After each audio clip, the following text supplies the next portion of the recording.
Griffin hardly needs an introduction, having starred and produced and directed countless films, including After Hours, An American Werewolf in London, and Dallas Buyers Club.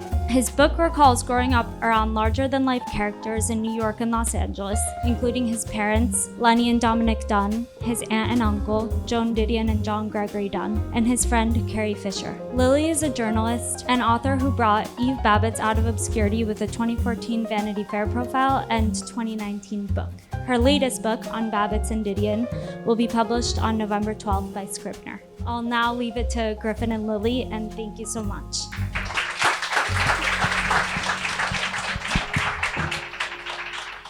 Hi, Lili. Hi, Griffin, hello. Hi. So Griffin is going to start by doing a short bit of reading. Which is going to be, I have too many props. So this is a childhood memory. Growing up in Los Angeles. It's a memory of my father and his sense of humor.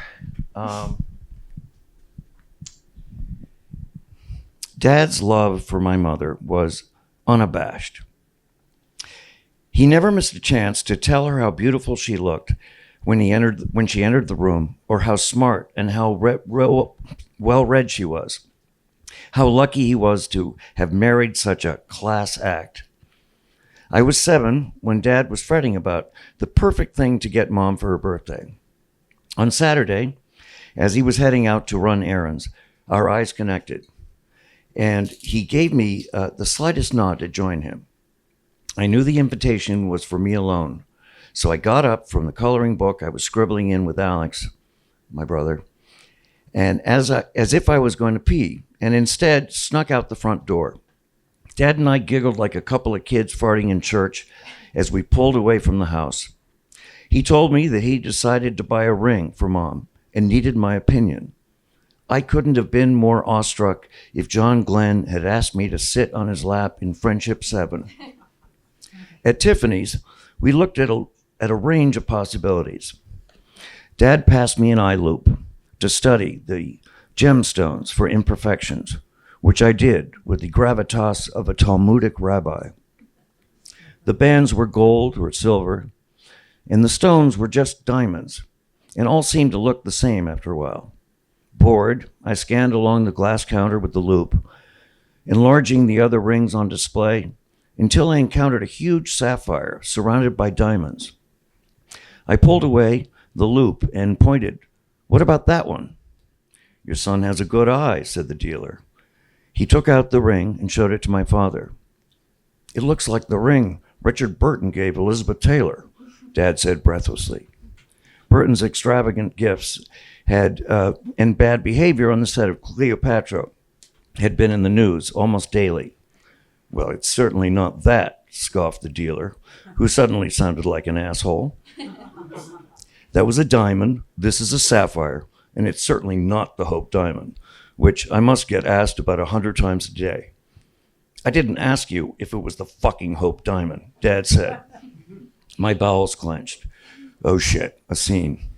Whenever Dad said fuck, I was in a flash of anger. That always shot needles of dread up my armpits. I braced myself against the glass counter. "That ring was called the Blue Rock," Dad continued in a death warrant tone. "And I know the difference between a diamond and a sapphire." "Of course, sir." "Gift wrapped it. We're in a hurry." "What an asshole," Dad bellowed on the way home in his brand new Mercedes-Benz. He was one of the first in Hollywood to buy the Führer's favorite car after the war, and it was often screamed at by Jewish motorists on the streets of Beverly Hills. Vindication came soon after, when the Benz became the de rigueur automobile of talent agents and studio heads.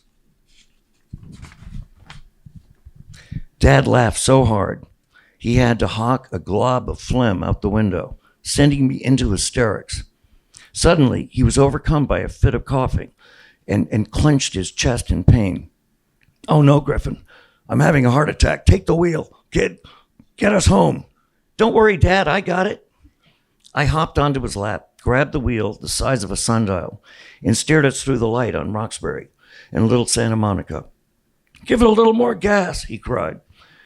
And when he did, all the while groaning in pain, Dad worked the gas pedal and I steered the car until he took over the wheel to turn into the driveway. This macabre little game had started when I first insisted, around the age of 5, that he let me drive his car. He would just say, "Kid, if I die behind the wheel, it's all yours." Dad assumed I could handle his dark humor from a very early age, but he knew never to try it out on my brother, never to try out his morbid bits on my little brother. The first sight gag he ever played was on me while reading the paper over morning coffee. After placing his cup back in the saucer, he grabbed his eye in a panic, covering it with his hand while moaning in agony. "Griffin, there's something wrong with my eye. I think it's falling out." I stood paralyzed, not knowing whether to get help or see where this was going. It's coming loose," he said, gripping his hand as if trying to get a hold of his eye socket. "Hold on, it's coming out. Oh God, this hurts. Wait, I got it," he said, pulling his hand away from his face. "You want to see?" He held out his hand, and there in his palm rested an eyeball. I stood dumbstruck, not so much scared as very curious. I got closer to inspect it, almost daring to touch it, when I realized it was fake. "Daddy, that's not an eyeball," I said, starting to laugh. "I know, it's made of glass. Doesn't that look real?" He was delighted with himself, and I thought him the funniest man on earth. My parents were giving a lunch that following Saturday, and we planned to repeat the gag, only with me in the starring role.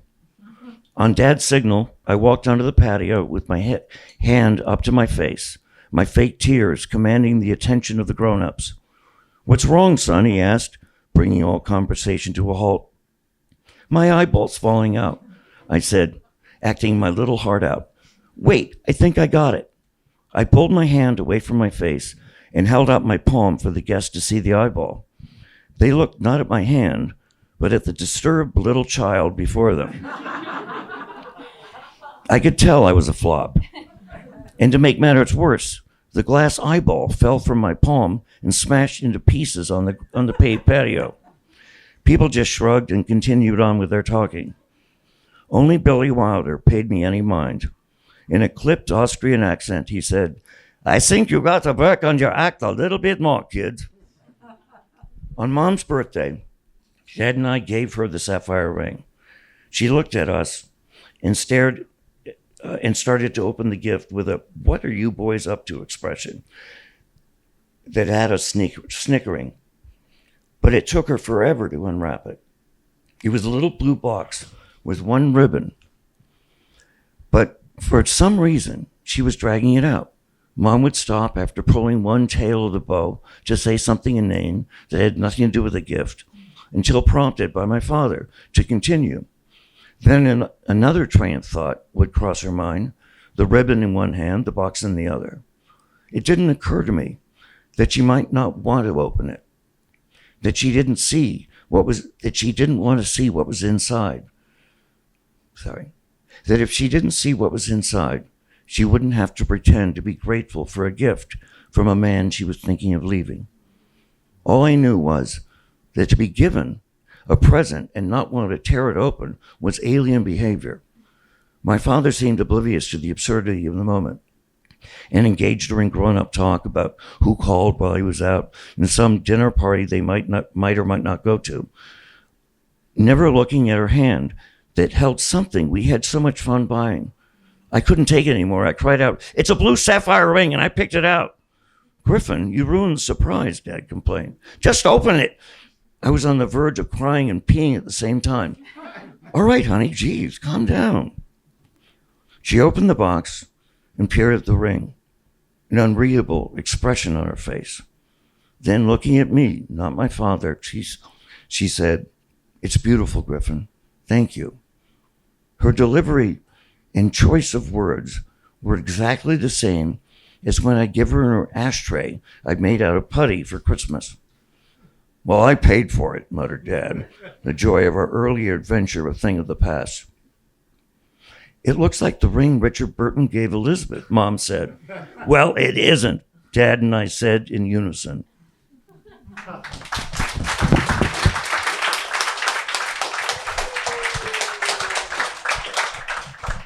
That was Yes, please. Yes, hydrate. So Sean McCreesh did a feature on Griffin for Vulture, and the piece came out this morning. This is Sean's opening line. Griffin Dunne is at ease with himself in the way that people who have always been good-looking usually are.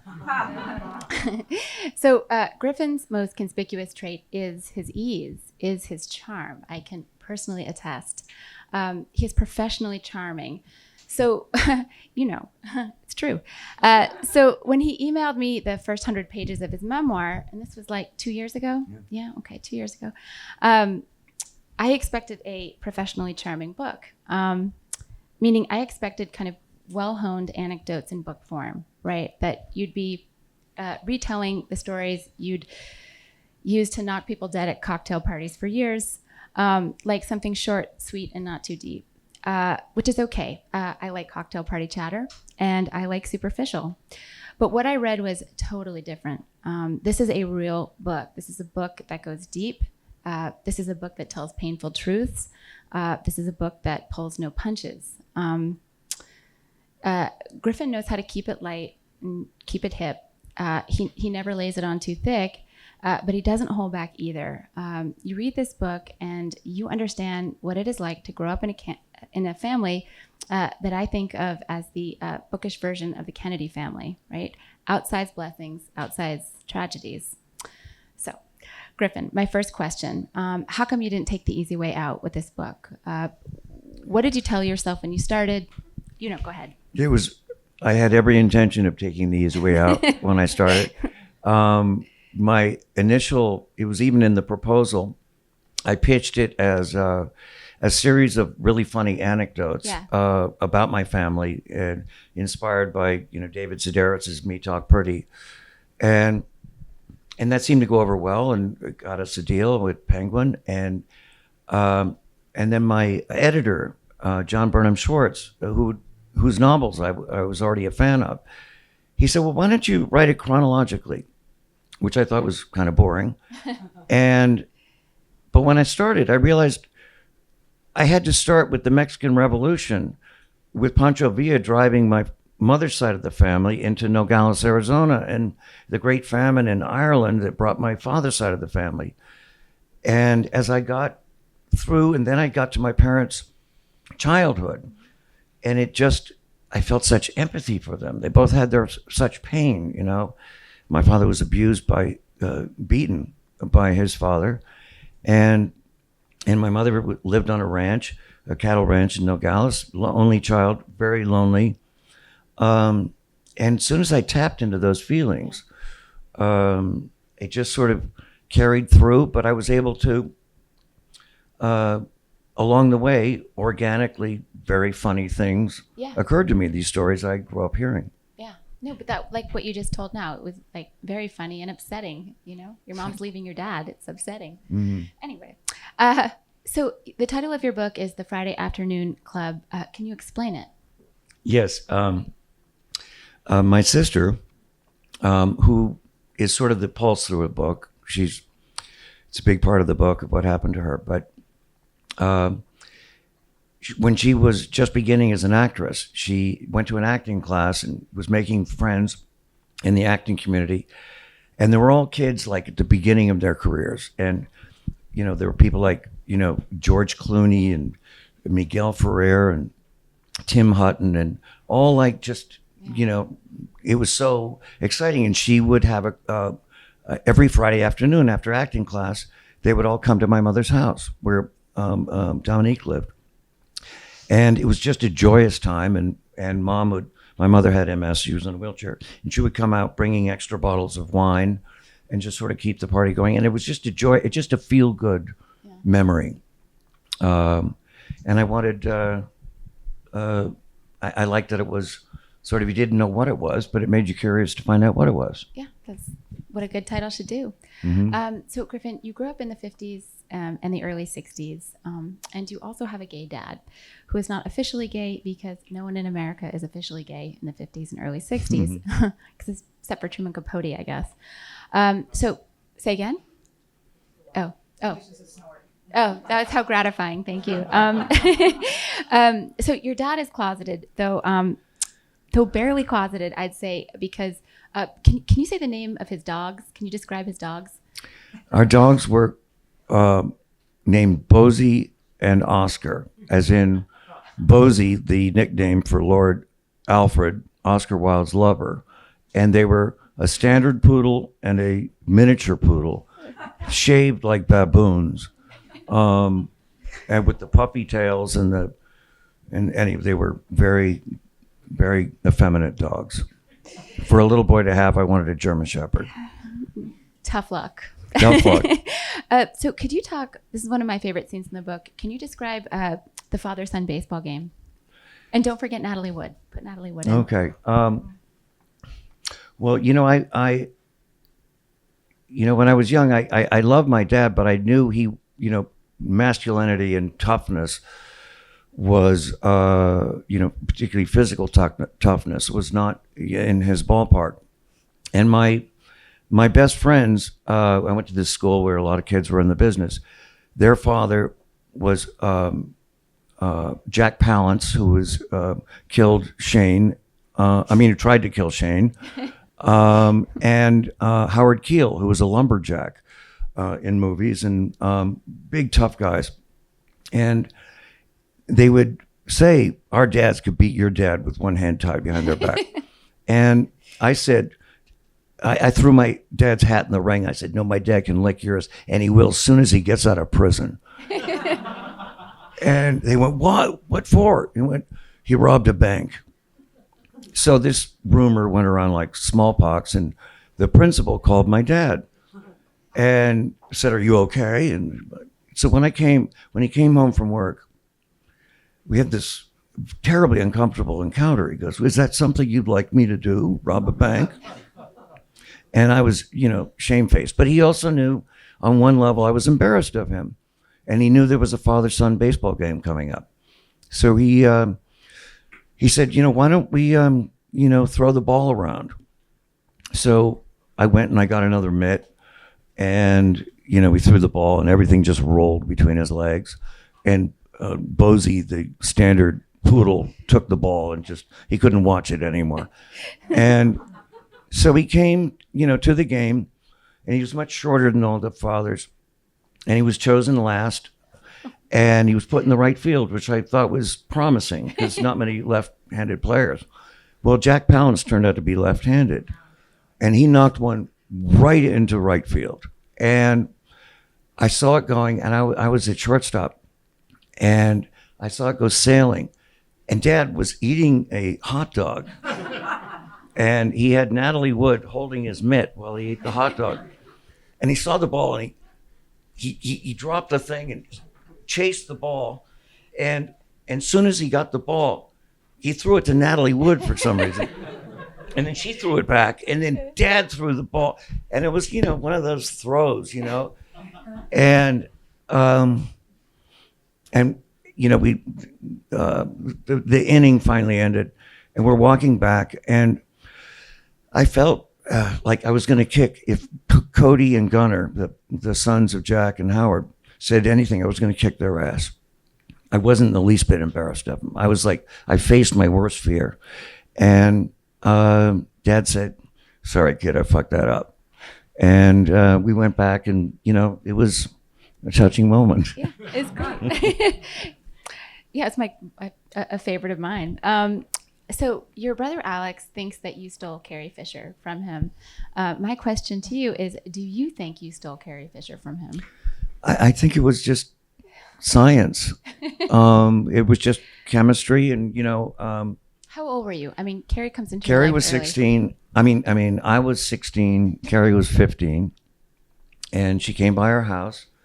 Alex had just met her. My brother is the most I call him an open-faced sandwich of feelings. He's just so, he just feels everything so deeply. He's so poetic, and he's incredibly intelligent, far more intelligent than almost anyone in our family, and so incredibly well read. And he was reading philosophers and poets, you know, at a ridiculously early age.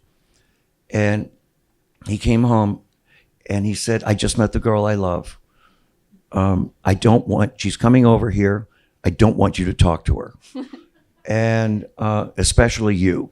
And I went, why? He goes, because you're going to trick her into liking you. And I knew what he meant. And so when Carrie came over, you know, she was very beautiful, but hilariously funny. I mean, so funny. And I had to, in my honor of my brother, I kept my mouth shut. But then we both started to shtick, and we started to sing my sister's name, Dominica, Nika, because her mother, Debbie Reynolds, was in the musical. And we started to make up lyrics and do farting sounds. And my brother just went, okay, this is over. This is not going to happen. And my mom had me drive her home, which wasn't far. And she commandeered the wheel and drove up people's lawns. And we just started to laugh like crazy. And that was the beginning of it. And then, hey, Bruce. Yeah, Bruce, say hi. Yeah. No, I was just thinking, Bruce and I are great friends. We love Miss Carrie very much. So can you explain how you two, meaning you and Carrie, came to be roommates? I was already in New York. I was living in a flat that was sort of a workshop for thieves. And it was, you know, in the East Village. And Carrie came to New York to be in the chorus of her mother's musical. It was called Irene. And she was in the chorus, and they were living in a hotel, and I would bring my laundry over and have the hotel do it. And I would go backstage all the time after the show, and or even during the show. And one day Carrie's mom, Debbie, summoned me to the dressing room and said, Carrie wants to live in New York, but I'm not going to let her live alone. She needs a roommate. And you're the person. And I said, where is it? He goes, an apartment in a lovely building called the Des Artistes on the Upper West Side. And I said, well, I'm a village guy. I don't go uptown. And I said, I can never afford the rent in a place like that. We ended up getting a place. She got us a place in the maid's room, which didn't have those huge windows, if you know that building. But we were then roommates. Yeah. That's good. That's enough. You did great. So this one is a two-parter. So kind of earlier, I likened your family to the Kennedys with the high highs and kind of the low lows. So your acting career is taking off at the same time the worst thing imaginable happens to your family, you know, to your sister. And can you explain where you were professionally kind of when this horrific thing occurs? Yeah, I was in New York. My sister was in Los Angeles. The man that killed her, she'd broken up with from a previous earlier attack. So she was living on her own. She kicked him out, changed the locks. And I was in a play called Hooters, which is by Ted Talley, kind of a silly play. And it got middling reviews, and there was a place called Cafe Central, which is like an actor's hangout, that just everybody you could imagine was there at one point in their career. And Blow was very big, and everybody was a little tweaked. And then I, got home and very late, and then I was woken up very, very early from my dad, who told me that, my mom had been visited by a homicide detective who told her that Dominique was in life support. And she immediately called my father. They've been divorced now for a very long time, and then my father called me, and I'm completely out of it. And I'm listening, and then I said, wait, did you say homicide detective? And our lives went in an entirely different direction. Had you already done Werewolf, American Werewolf in London? Yes, I had. I had done Werewolf, and my sister, who became an actress, and her career took off immediately. Mine took a lot longer. And she had just done her first movie, which is Poltergeist. Right. And we were really struck with how our premiere movies were horror movies, when we really didn't appreciate horror movies one way or the other. But we were, just both so proud It's a big deal. of each other. It's a big deal. It's hard, Yeah, it's it was hard a to get big your deal. start. Big deal.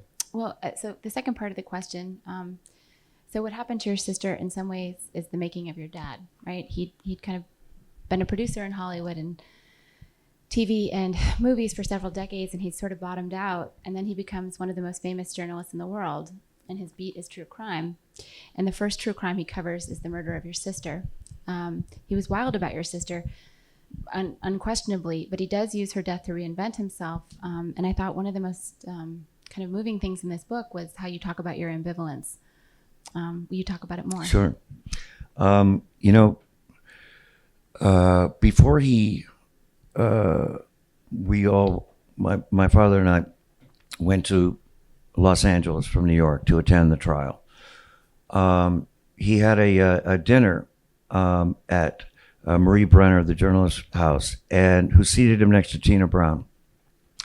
And Tina was just starting Vanity Fair, and she was hearing him talk about, I've never been in a courtroom. I don't know what to do. I've never,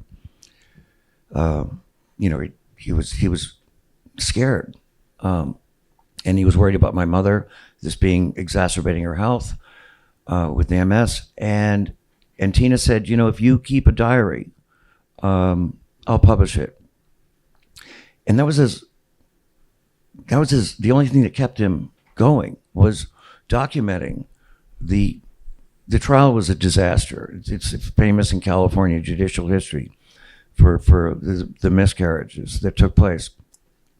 And so he wrote this piece, and it came out in Vanity Fair. It was the first thing he'd ever had published, and his dream was to be a writer. And at great cost, he found his voice as a writer. And it was a devastating piece, and the ambivalence you're talking about was, it came out so soon, in my mind, at least emotionally, after we just come back. And, I remember being on a set and seeing a crew member reading this and, looking up at me. So I just thought, that's too much. Now, it took several years. I think it's the most remarkable document about what a family goes through. And, when I meet someone I think is going to be significant, I say, you don't know me, Oh, wow. You got to read this. First date stuff, huh? So was it easy? Thanks that was great. Thanks. That was a great answer. Was it easy to convince your Aunt Joan? So his Aunt Joan is Joan Didion. For you rubes out there who don't know this, to do your documentary, The Center Will Not Hold. We had done, at her suggestion, she had Sonny Maida contact me to do a video for Blue Nights, when as an accompaniment for the book. She didn't ask you directly? No, she went through Sonny. That's how we talked. We only went to Sonny. And no, she didn't. Yeah, that is fucking weird. And so we did this, video, and we had so much fun doing it. Yeah. And we, Joan would, get in the van, and we, tear up to St. John's and then go to the botanical garden. And I said, I think there's a feature. Will you let me do this? And she's been asked so many times to do documentaries. And she said, yeah.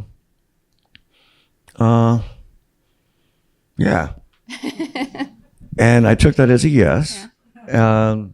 And then it was like, wow, she said yes. Now I'm really going to deliver. But we had a great time doing it. Okay, wonderful. Okay.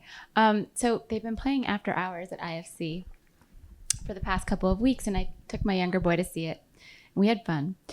So your character is like this wildly horny guy named Paul Hackett, and over the course of one night, he interacts with all these sort of delectable women. Rosanna Arquette, Linda Fiorentino, Catherine O'Hara, Terry Garr, and he gets to have sex with not a one. The whole night, no action. How did Scorsese get you to so successfully convey frustration? I knew you were going to ask this. You asked me not to, so I had to. Yeah, there you go. He said before we started shooting, he said, I want this look in your face of just desperation. I'm going to ask you to not have sex during the entire time of this movie. Can you think you can do that? It was an 8-week shoot, and of course I could, I said. And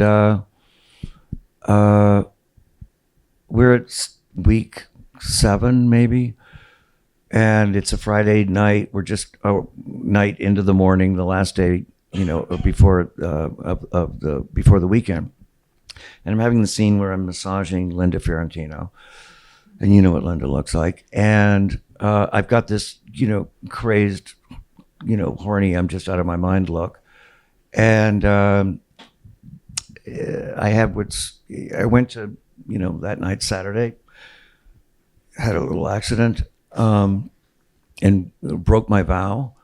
And I go to the set to continue this scene that had just such lust and desperation, and all the air went out of me. And this is, by the way, the guy who directed Raging Bull, who told Jake LaMotta, Jake LaMotta's thing was, you don't have sex. So I know it was a carryover.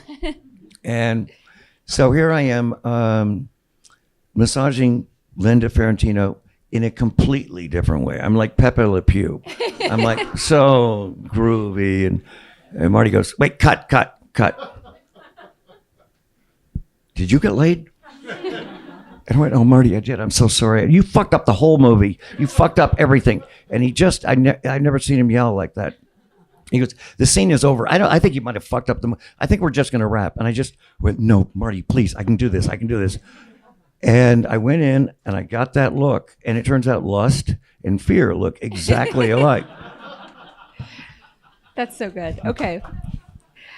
So this is my last question for you, Griffin. You're a compulsive list maker. I am a compulsive list maker too. And you wrote what is my all-time favorite list. The one that your dad accidentally stumbles on. Can you tell the nice people here what was on that list, and will you tell them what your dad's reaction was? Well, I just hit puberty. And I am a list maker, and I went to this very, very strict all-boys school. And I was not told about nocturnal emissions or anything like that. I thought I was bleeding to death in my bed, but then I realized I wasn't, and I realized that was kind of nice, and I became rather compulsive. By the way, I'm like 11. And so I go to New York to visit my dad. He's shooting Boys in the Band, and he's away at the set. So I make my list for New York, because go to the Baronet, see Putney Swope, go to the Different Drummer, buy bell-bottom jeans, buy the new Jimi Hendrix album, Beat Off, go to thing, and it included Beat Off in the thing. I didn't even think about it. It was just, I don't know why I did that. And so my dad comes home. I've got the Jimi Hendrix thing playing. My clothes is all over the place. And he's, Billy Friedkin made that movie, and who's had quite a temper, and it was a pretty tense set. So he came out and he was really angry. And he at the mess I had made, and pick up your shit and all this stuff. And he goes in the bathroom, and my list is there. And he comes out with the list in his hand. He goes, "You have to remind yourself to beat off." It was a shameful moment. Thank you for making me tell it. Of course, public shaming is the best. All right, so I want to turn it over. Can we do Nathan? Is it Q&A? Is that good? All right. Does anybody have any questions? Please. Oh, hey. How much did it cost you, Griffin, to write about this?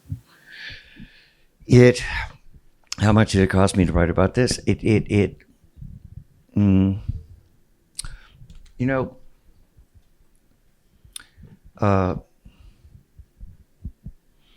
not so much writing it, finishing it was really hard. You know, because I had the company. And, you know, I become like irrational. Yeah, I don't know. I become emotional much more at different times, much more than I ever, unexpectedly, you know. So it has a sort of, it's like a post effect. I was very driven and compelled when I was writing it. I could literally be on a movie set, you know, shooting, and when it was time to turn around the cameras, I'd run back to my trailer and pick it up. When it came to the most terrible parts, I was very driven to get it right. When I was describing what was going on in the courtroom, just get the facts down, not comment, not be self-pitying. But it was, I still kind of, you know, I finished it, but I still kind of, talking about it in a funny way, it's more emotional than it was writing about it sometimes, you know.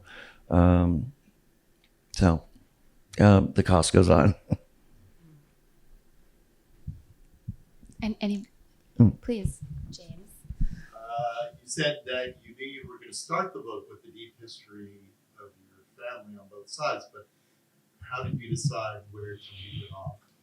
Because it doesn't go through your whole life. How did I decide to end it?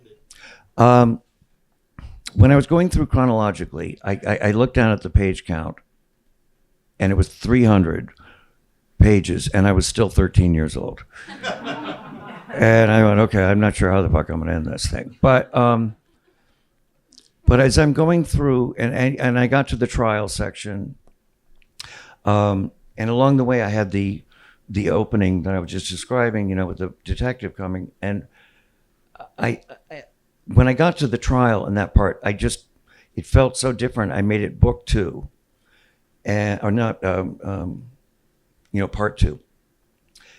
And then I looked at the chronologically where the homicide detective comes, and I made that a prologue.